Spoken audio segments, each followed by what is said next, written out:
War and Peace, Book 11, Chapter 26. Recording for LibriVox.org by Eva Harnick. Toward 4 o'clock in the afternoon, Murat's troops were entering Moscow. In front rode a detachment of Württemberg hussars, and behind them rode the King of Naples himself, accompanied by a numerous suite. About the middle of the Albert Street, near the Church of the Miraculous Icon of St. Nicholas, Murat halted to await news from the advance detachment as to the condition in which they had found the citadel, Le Kremlin. Around Murat gathered a group of those who had remained in Moscow. They all stared in timid bewilderment at the strange, long-haired commander, dressed up in feathers and gold. "Is that their Tsar himself? He's not bad," low voices could be heard saying. An interpreter rode up to the group. "Take off your caps." These words went from one to another in the crowd. The interpreter addressed an old porter and asked if it was far to the Kremlin. The porter, listening in perplexity to the unfamiliar Polish accent, and not realizing that the interpreter was speaking Russian, did not understand what was being said to him and slipped behind the others.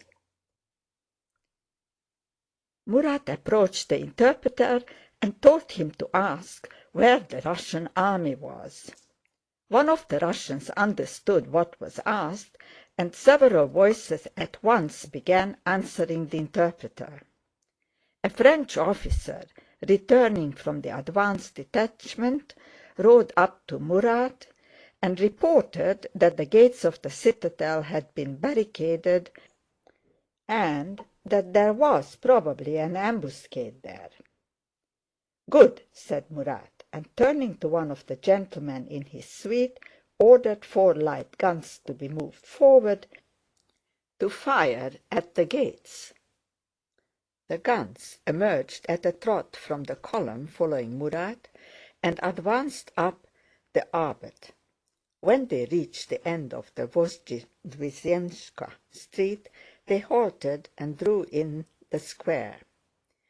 Several French officers superintended the placing of the guns and looked at the Kremlin through field glasses.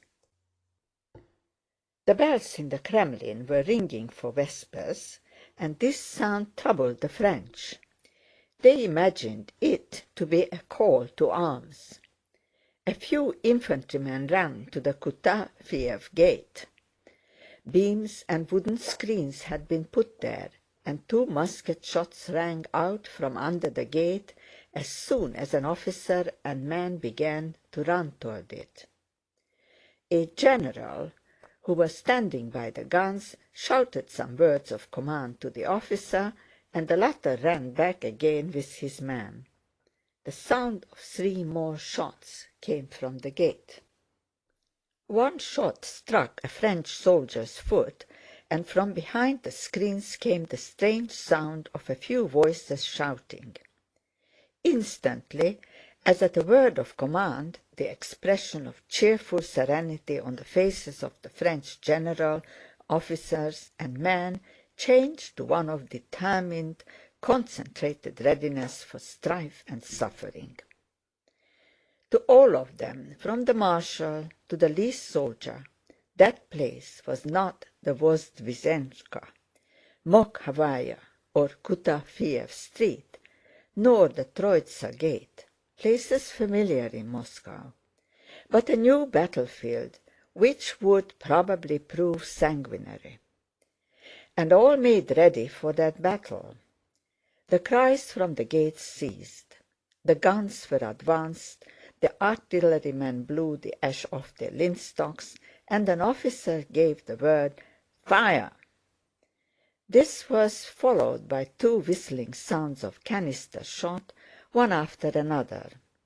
The shot rattled against the stone of the gate and upon the wooden beams and screens, and two wavering clouds of smoke rose over the square.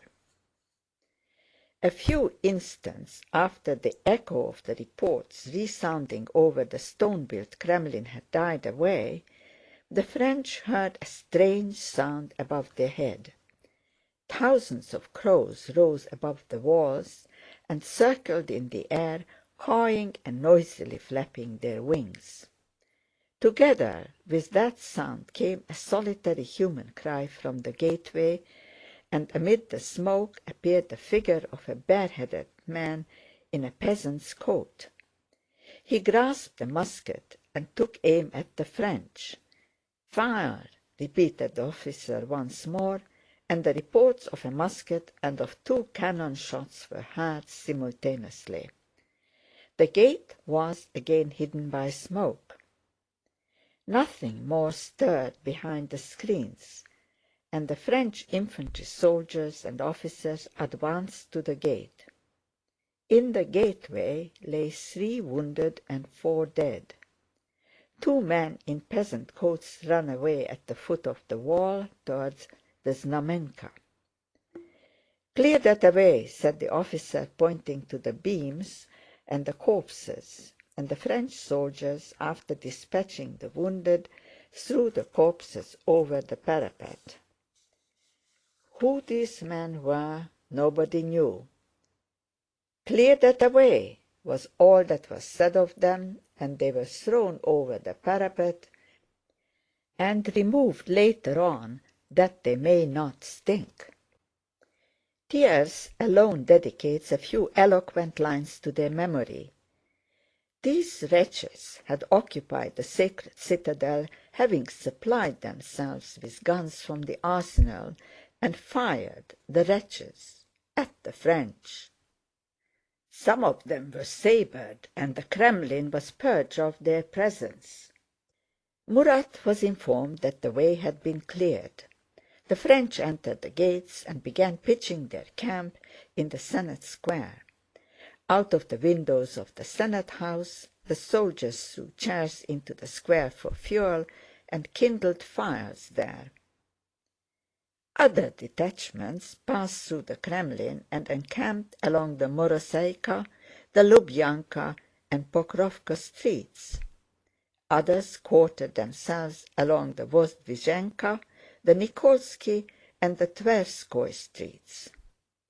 No masters of the houses being found anywhere, the French were not billeted on the inhabitants as is usual in towns, but lived in it as in a camp.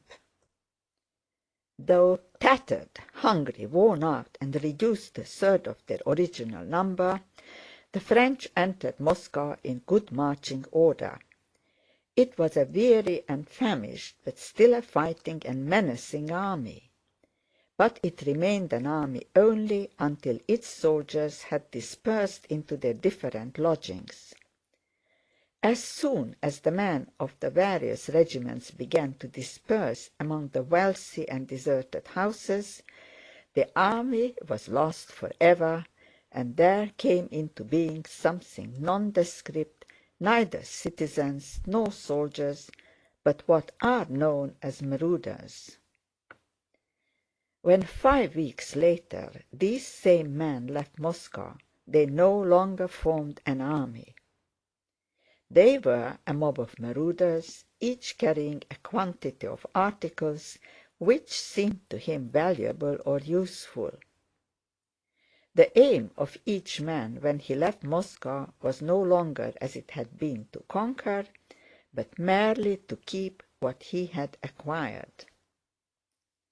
Like a monkey which puts its paw into the narrow neck of a jug, and having seized a handful of nuts will not open its fist for fear of losing what it holds, and therefore perishes, the French, when they left Moscow, had inevitably to perish because they carried their loot with them Yet to abandon what they had stolen was as impossible for them as it is for the monkey to open its paw and let go of its nuts. 10 minutes after each regiment had entered the Moscow district, not a soldier or officer was left. Men in military uniforms and Hessian boots could be seen through the windows, laughing and walking through the rooms.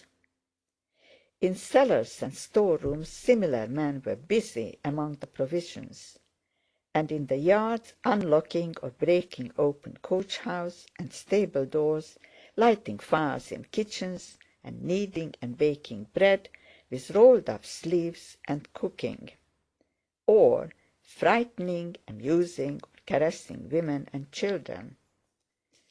There were many such men, both in the shops and houses, but there was no army.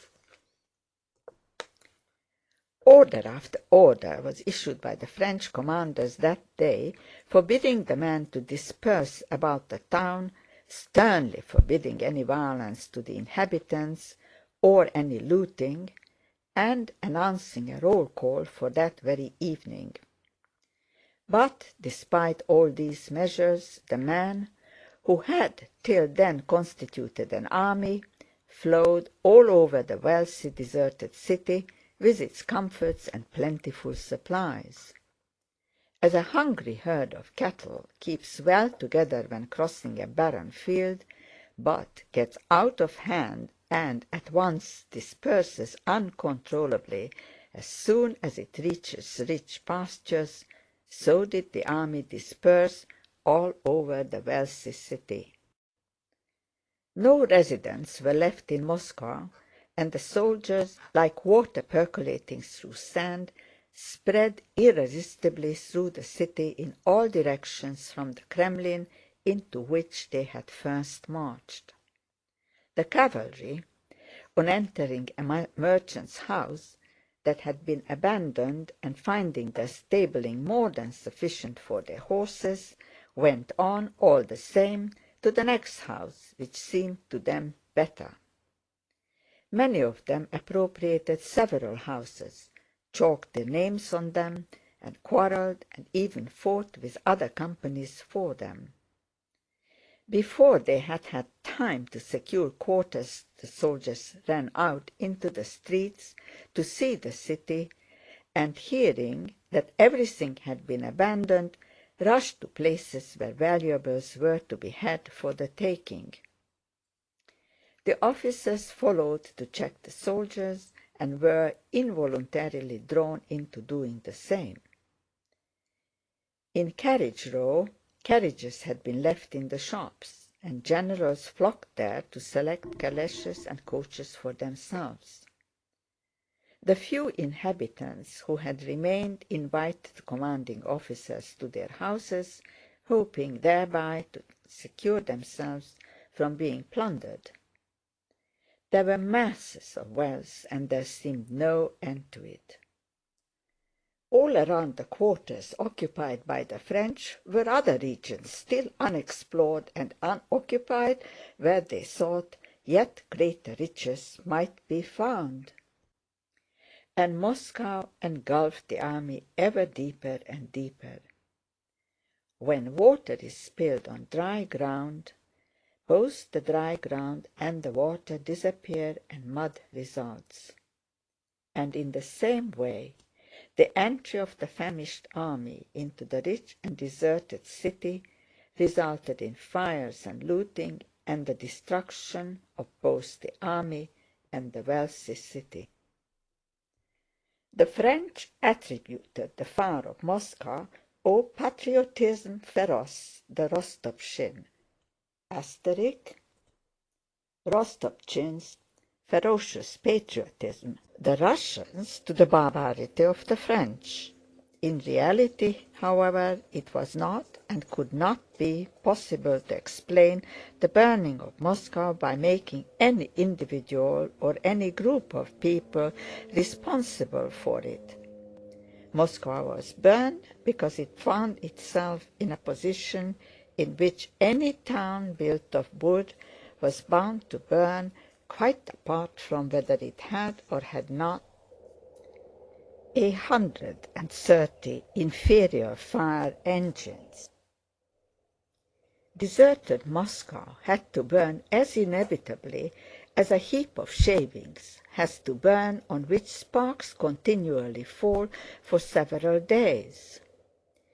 A town built of wood, where scarcely a day passes without conflagrations, when the house owners are in residence and the police force is present, cannot help burning when its inhabitants have left it, and it is occupied by soldiers who smoke pipes, make campfires of the Senate chairs in the Senate Square, and cook themselves meals twice a day. In peacetime it is only necessary to billet troops in the villages of any district, and the number of fires in that district immediately increases. How much then must the probability of fire be increased in an abandoned wooden town where foreign troops are quartered? Le patriotisme féroce de Rostopchine and the barbarity of the French were not to blame in the matter. Moscow was set on fire by the soldiers' pipes, kitchens, and campfires, and by the carelessness of enemy soldiers occupying houses they did not own. Even if there was any arson, which is very doubtful, for no one had any reason to burn the houses, in any case a troublesome and dangerous thing to do, arson cannot be regarded as the cause, for the same thing would have happened without any incendiarism. However tempting it might be for the French to blame Rostopchin's ferocity, and for Russians to blame the scoundrel Bonaparte, or later on to place a heroic torch in the hands of their own people, it is impossible not to see that there could be no such direct cause of the fire, for Moscow had to burn, as every village, factory, or house must burn which is left by its owners, and in which strangers are allowed to live and cook their porridge. Moscow was burned by its inhabitants, it is true, but by those who had abandoned it, and not by those who remained in it. Moscow, when occupied by the enemy, did not remain intact like Berlin, Vienna, and other towns, simply because its inhabitants abandoned it and did not welcome the French with bread and salt, nor bring them the keys of the city. End of chapter 26. Recording by Eva Harnick, Ponte Vedra, Florida.